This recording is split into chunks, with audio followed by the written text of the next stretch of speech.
Jordan. I believe we've got Jordan booked in to come on next week. It's his first time showing. What's the best piece of advice selecting koi for a show, whether in UK or Japan? Interesting one. Yeah, in Japan, and these are very different approaches.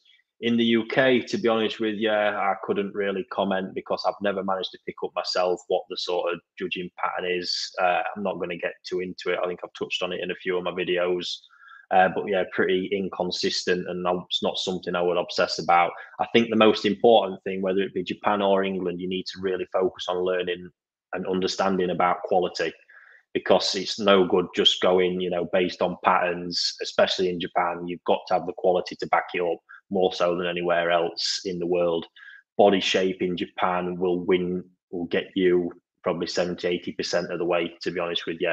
If it's not got the body, especially in the bigger sizes, you're not even in the running, because it's the first thing the eyes are seeing subconsciously most of the time. And that body and the presence of that body is what draws most people in to a fish. So really important to understand body and skin quality as well. And the sort of the finer details of skin quality. It's not just a case of Kiwa and Sashi. You're looking at luster, quality of the pigmentation across different varieties. You've got metallic luster to consider as well. So yeah, the best advice I can give overall is not to obsess too much about the fish being good for a show, is to really obsess about understanding the fine details of quality, and the rest will sort of come naturally. That's when it's a case of just understanding what's a standout fish above and beyond. And to be honest, that's where pattern comes in. Pattern is not unimportant. It's incredibly important because, when we're talking about quality, I think I said it earlier, there's bags of quality in Japan. The one thing that separates a lot of these fish is pattern element and the uniqueness and the quality of that pattern. So not to be ignored, but also not to be prioritized at the expense of the other elements, because that's just not going to be a fish worthy of winning on the biggest of show scenes. So I hope that helps out with that one, Jordan. And yeah, hope to see you next week. Great question here. I like Lucas one from Manu Ponds. I'm only buying males. Are you finding on the whole quality males is good? Absolutely. This is a drum I will keep banging and banging and banging, because we're at a point now where most of the UK market, I believe, or even European, has overlooked the value of male koi because of old stigmas and this big drive that everybody's got to buy female fish. Female fish in the market are on average at least typically 3 times more expensive than an equivalent quality male fish. When I'm in Japan, I find that constantly.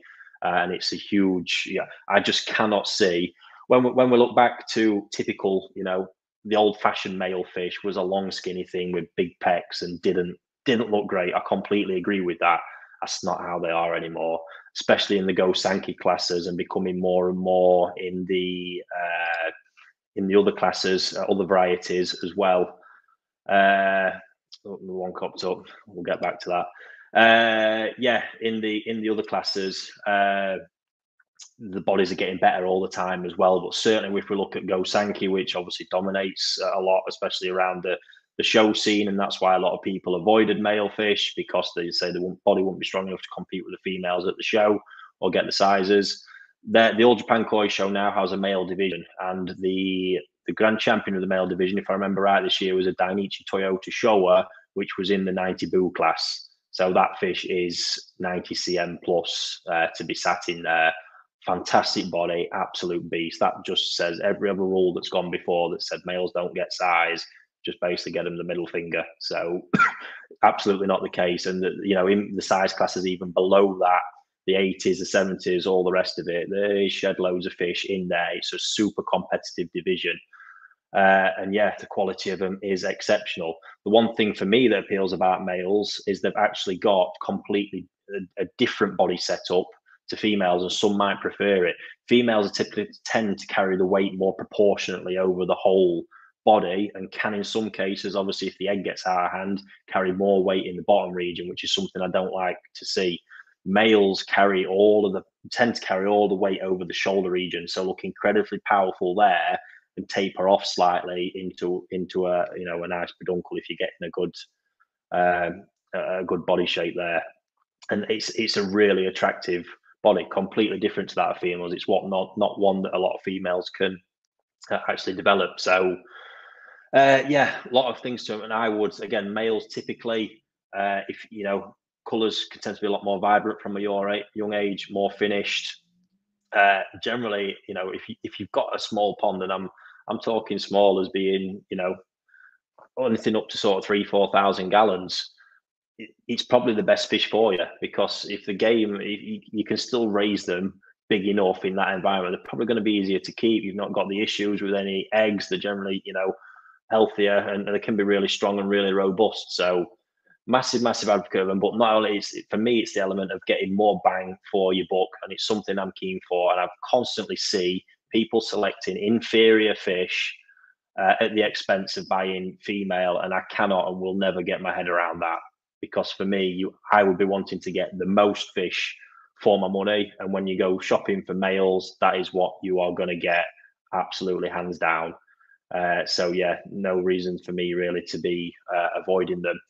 I think the thing to note here now, however, is although the European market seems massively behind on this and still quite attached to paying the premiums for females, the rest of the world, Asia and Japan, are clicking onto the male business more and more. They know the quality's there now.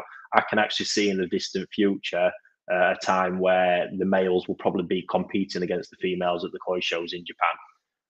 On the biggest level. At the Wakagoi, the junior koi show, that's already been happening. I can't remember if it was last year's Grand Champion or year before. There was actually a male fish that won the Grand Champion award. So it pretty much says all that it needs to. The result of that, however, is prices at the top farms for males are now rising. So likewise, I think when the day comes where they can compete on a level playing field with females, and we go Sankey fish, I don't think it's too far away. Certainly, I'd probably expect to see it within the next 10 years. All of a sudden, you know, the price is just going to level up, and that's going to be a massive missed opportunity for everybody out there who literally now you can buy top quality fish at a fraction of the price of equivalent female, just because it's male. So it's a typical supply and demand scenario, and as that global demand increases for them, as it is doing now, in Japan and Asia, you will see the prices rise. Yeah, that's that one really. So